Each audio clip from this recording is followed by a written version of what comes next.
Hey there, my fellow intellectuals. How are you doing today?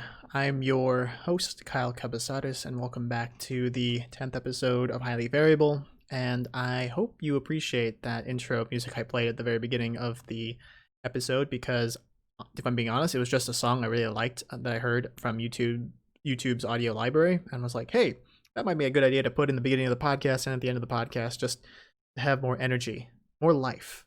And I think that's everything we can all appreciate. So, hope you liked it. And today I didn't really have too much to talk about in terms of what I had planned, because let's be honest, like we're here in quarantine. At least I'm here in quarantine.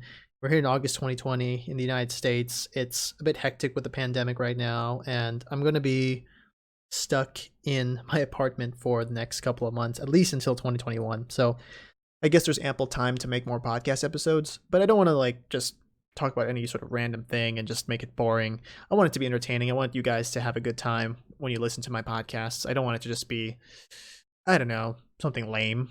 I mean, I'm making it, so how could it be lame, right? Just kidding. I can make lame things. I will attest to that. So what I wanted to talk to you guys about today was I had a thought recently, and what the thought was I'm in graduate school, and when you're in graduate school, sometimes you don't have a ton of time to just stop and think about like why you are there and like think about your existence, I guess, and the meaning of everything of your work and how you even got here. Sometimes it's like you're just thrown into these situations where you become hyper focused on these monotonous tasks that are that are frustrating, and sometimes you forget, why am I doing what I'm doing? Why am I here? And I had one of those moments where I had to sort of step back and think about, why am I here? And I thought all the way back to about 2012 when I first started taking physics. So my physics journey has been about 8 years long now, and I remember one of the most pivotal moments in this journey has been, or was, this book I read in high school. Now, the book I read in high school, I actually have a copy of to my right, so I'm going to pull it up here so people on YouTube can see it. If you look at it here, it is A Brief History of Time from the Big Bang to Black Holes by Stephen Hawking. And if those of you who have not read this book or are not familiar with this book, then you really need to read this book. It's just amazing. I love this book. This was one of the most influential books I've ever read in my entire life, and I read it all the way back in high school. And so, a brief, summary of what this book is. It was written by Stephen Hawking, who was an amazing physicist who had a disability. It was like motor neuron disability that confined him to a wheelchair, and he essentially was diagnosed and given like 2 years to live when he was in his early 20s, like right around my age, probably even younger. And he ended up living for another 50 years and made so many amazing contributions to theoretical physics, particularly with black holes and the idea of Hawking radiation, where black holes would evaporate eventually, essentially due to particle antiparticle pairs that would be forming essentially right at the event horizon of the black hole. So,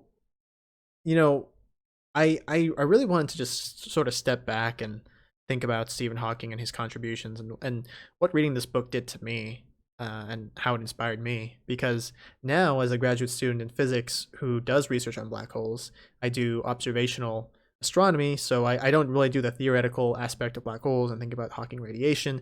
I'm more in the business of measuring the masses of supermassive black holes and looking at the things that they influence in terms of their kinematic and dynamical signatures. So, I'm doing things a little bit differently than Stephen Hawking did, but nonetheless, black holes have always been a very big fascination of mine, and I think reading about them in high school and learning about them through Stephen Hawking's book, where he literally just gives you like a tour of like the title says, like a brief history of time, as in we start from the Big Bang and then we move forward in time, and then he goes into things about his own research, which was on black holes and these ideas of wormholes, where you could sort of travel between different points in space time. Um, you know, essentially going faster than the speed of light in some sense. Um, so these ideas were always very captivating to me from a young age, and I think now that I'm here in graduate school and I'm thinking about these things, even though I don't really think about wormholes that much, I'm thinking more of sort of like the practical, the very few practical things you can think about with black holes in terms of measuring them. It's still nice to look back and think about sort of the wonder and awe I had about black holes back in the day. And one of the things that I've been trying to do recently was or is reviewing my general relativity. So, for those of you who may not know, I never actually formally took a general relativity class in undergrad or graduate school. I've taken special relativity in undergrad, and I took graduate level cosmology in graduate school, which uses general relativity. But I never actually took a formal general relativity course where you just focus on general relativity and spend the whole school term developing its principles from scratch. So um, I've been going through a few of the books I have and trying to brush up on understanding the really complicated mathematics of general relativity, and just being amazed at how hard this stuff is, and how someone like Stephen Hawking could do this all in his head, because he couldn't obviously pick up a pen and paper after his 20 something birthday, because he was just he couldn't physically do that, and so he was relegated to doing a lot of these advanced calculations on black holes in his head, and that just boggles my mind. I mean, I read textbooks on general relativity, and I can't imagine, like, I can barely picture the symbols in my head right now as to what goes on.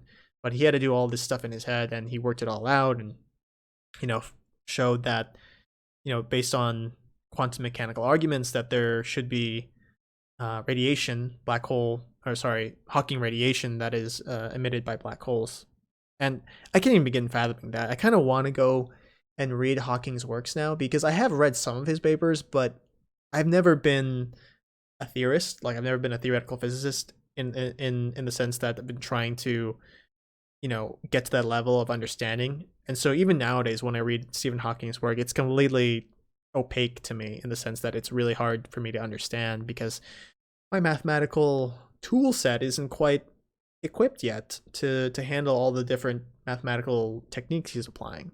And that's kind of crazy when I think about it. I mean, you know, not to flex or brag too much, but I did do an applied math minor in undergrad, and I have a master's degree in physics now, and yet I'm still very, very, very, I think, far behind in terms of how much math I need to fully grasp the arguments he's making in his work. So that will be a fun challenge to try and overcome one day. Build up my mathematical formalism a bit more, learn general relativity a bit better and more rigorously to understand these theoretical papers. Because I think a lot of people don't realize, especially if you're not in academia, that like subfields that you study. So like I'm in the subfield of black hole mass measurement. Like whatever sort of niche, very specific field you're in, you get very knowledgeable in that area, but your knowledge kind of declines rapidly outside of that domain. You might have a general understanding of what's going on because you may have taken a class and you may have heard something or learned something that sort of applies to whatever research is going on. But just because you've taken a class doesn't mean you're going to understand everything that's done in a research level paper in something that's not your specialty. So for me, for example, right, I don't do general relativity theory. I don't do numerical relativity and understanding the kinds of stuff that LIGO does, where it detects gravitational waves, which I think is super super cool, but I'm not like an expert in that at all. So whenever I read like a LIGO paper result, it takes me a while to really parse that paper because I'm not an expert in that, and I have to sort of take my time to understand what are the arguments they're presenting, and trying to translate it into a way that I can understand it. So just because I have a master's degree in physics now doesn't mean I can automatically just sit down and read Stephen Hawking's papers all willy-nilly. I think people who do what Stephen Hawking does, or research in that specific field, they have a hard time, I would say, or they have a fairly challenging time, maybe not super hard, not as hard as me obviously, but like they have they have to take time to really parse and understand the paper. And that goes the same for me in my own field. Like even when another group writes a paper that's something similar to what I do, I have to take time to read it and try and make sure I understand everything they do. So I know that was a big long thing, but I think it's just something I need to make clear, that just because you have an advanced degree in some subject doesn't mean you're going to know everything that field has to offer, and like can understand the minute details of PhD level research that goes on in those subfields. So now that I've made myself super clear, let me talk a little bit about um, just just the black holes that he talked about, and like just the sense of I guess the sense of mystery. I guess that's the sense of inspiration. I guess I'm not so sure. I think I just always wanted to learn more about this stuff when I was in high school, and I remember when I was like a freshman in college. I remember telling people how interested I was in physics and how I was really into black holes and dark matter, and had my own theories of dark matter, which I will not share here because they're just absolutely bogus. But um, I was really into this stuff. I really was, and I still am in a way. In some ways, though, I think when you go from having sort of popular science level understanding of physics to an actual educational understanding of physics, where you actually did a degree or two or three, you sort of realize how, I don't know. I think sensational. I guess maybe that's the word. Like things can sound very sensationalized when you are sort of in that popular culture, pop science mindset, because you really don't know the limitations of what the physical principles are.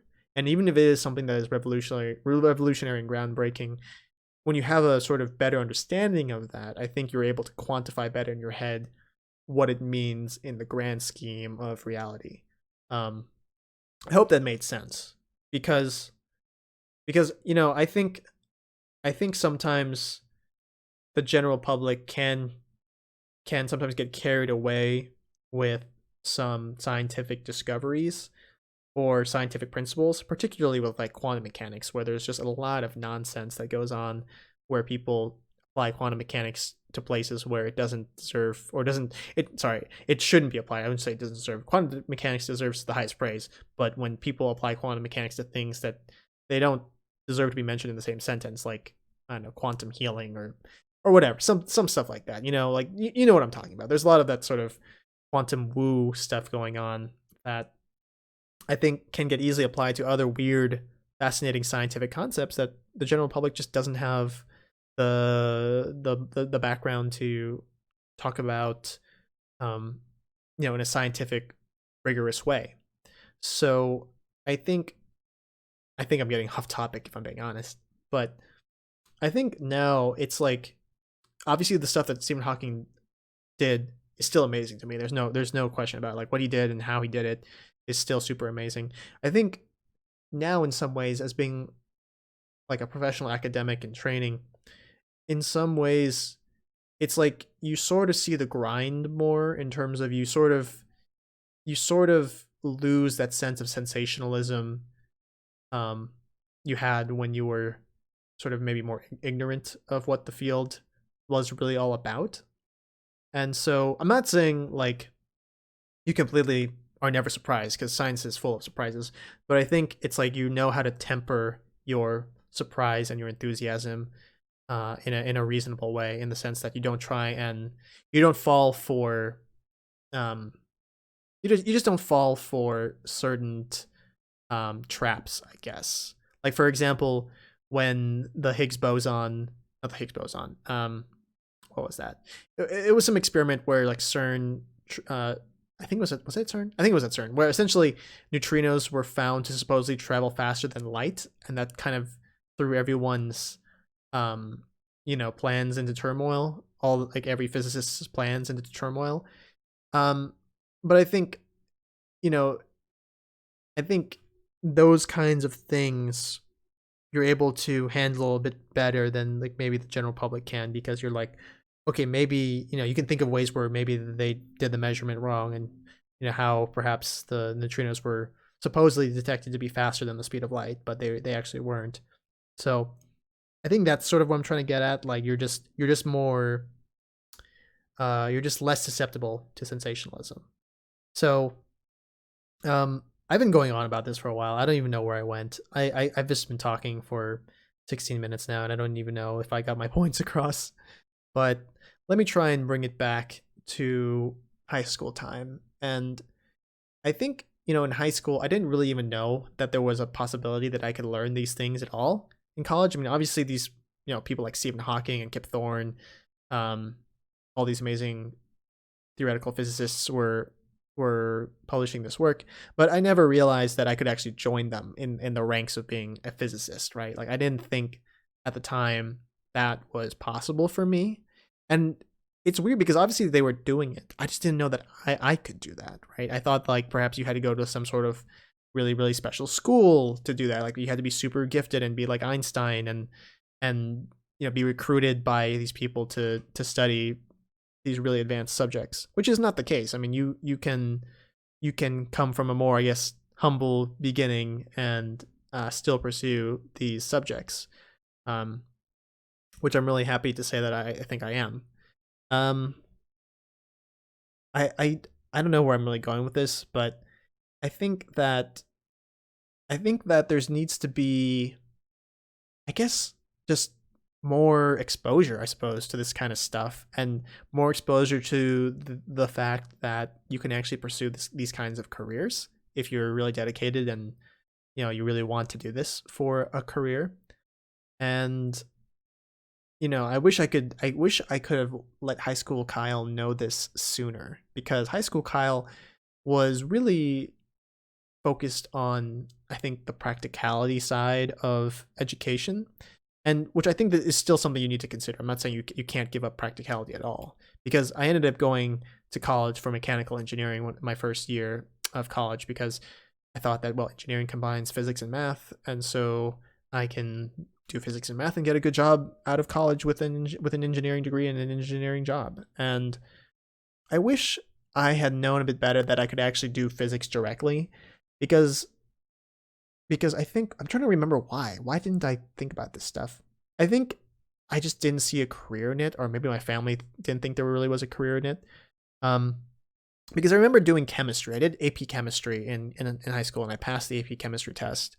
And I I remember there were talks with my parents when they heard that I had passed the AP chemistry exam, that, oh, maybe I could do something with chemistry in college, and like chemical engineering, or just straight up chemistry, or something like that, something that would lead to a decently paying job that could apply you know uh, these scientific principles and knowledge. And I guess physics just really wasn't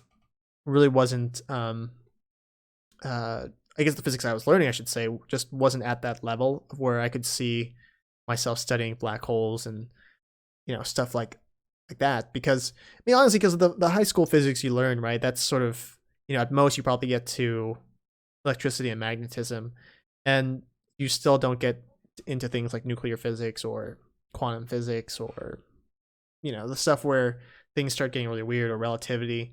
I think that i think that the jump between introductory physics to black holes, dark matter, neutron stars, white dwarfs, all these sort of weird things is so great that there's no way someone who doesn't really know what's going on, like for example my parents, no offense parents, I know you did your best and I appreciate it, but I don't think they could have told me, oh yeah, you could do physics and you can go study black holes and supernovae and the galaxy and dark matter and all these sort of things. I don't think there was any way for them to know that.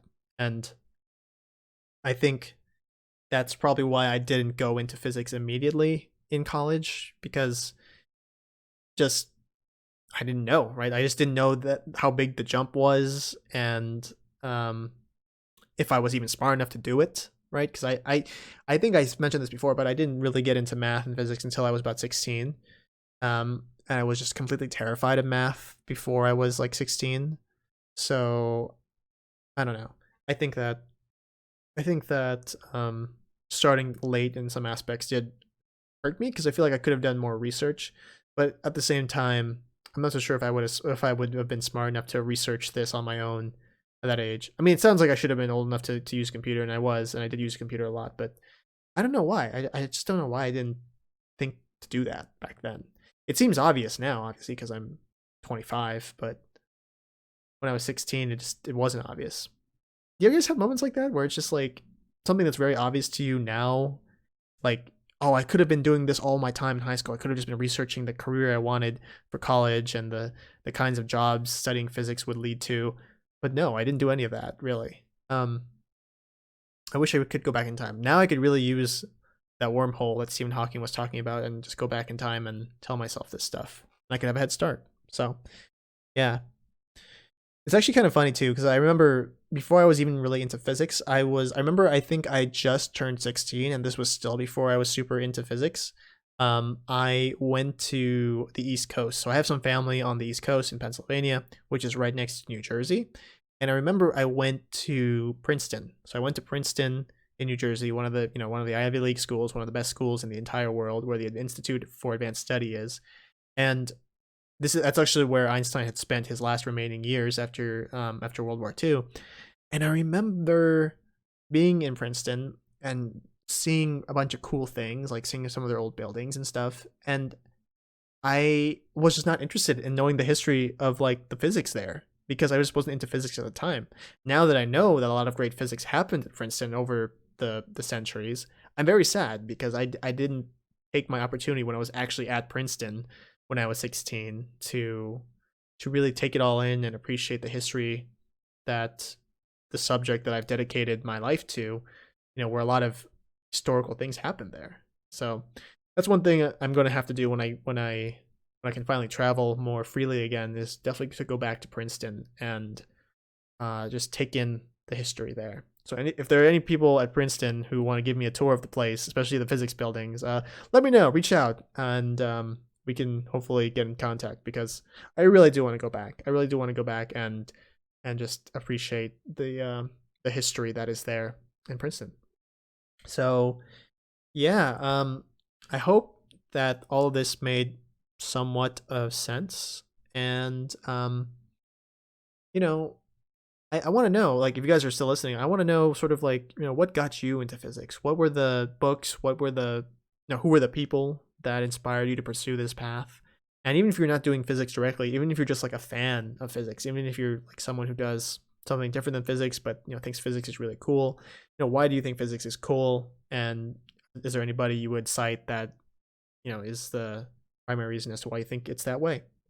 So I've been talking for almost 25 minutes now. I think that's a good amount of time for a podcast, and my throat is getting kind of dry. So I think I will be wrapping up the episode right about now. But thank you guys so much for listening, as always. Just listening to me ramble, listening to me talk about whatever comes to my mind. And I hope you guys have a wonderful day or night wherever you are. And I will see you guys in the future. And yeah, that's it. Take it easy, everyone. Have a good one.